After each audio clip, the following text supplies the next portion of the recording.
ଦର୍ଶକ ବନ୍ଧୁ ସପ୍ରେମେ ଜୟଜୀବ।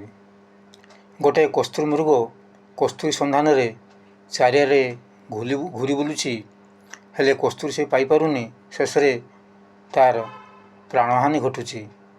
ଆମେ ମଧ୍ୟ ଈଶ୍ୱରଙ୍କ ସନ୍ଧାନରେ ଘୁରି ବୁଲୁଛେ, କିନ୍ତୁ ଈଶ୍ୱର ଆମ ଭିତରେ ବିଦ୍ୟମାନ। ଏହି ପରିପ୍ରେକ୍ଷୀରେ ମୁଁ କବିତାଟି ଲେଖିଛି।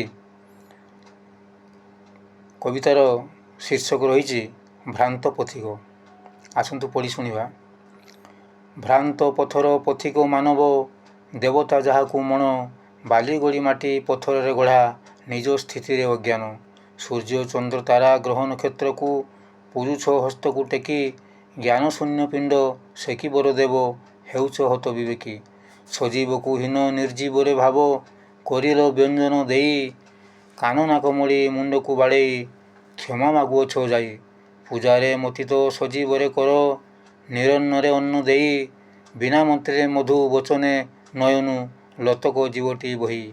ସ୍ୱରୂପକୁ ତୁମ୍ଭେ ଚିହ୍ନି ନ ପାରିଲ, ନିଜକୁ ମଣିଲ ହୀନ, ମୂରୁଖ ପାଷାଣ୍ଡ ପାପୀ ଦୁର୍ବଳ, ବିଚାର ତୁମ ଅଜ୍ଞାନ। କସ୍ତୁରୀ ମୃଗ ମୁଁ କସ୍ତୁରୀ ଲୋଭରେ, ଛିଣ୍ଡି ହେଲି ରକ୍ତପାତ, ଶେଷାନ୍ତେ ଲଭିଲି ଆବୃତ ଅଜ୍ଞାନେ, ଆତ୍ମା ନାମରେ ବିଦିତ। ନମସ୍କାର।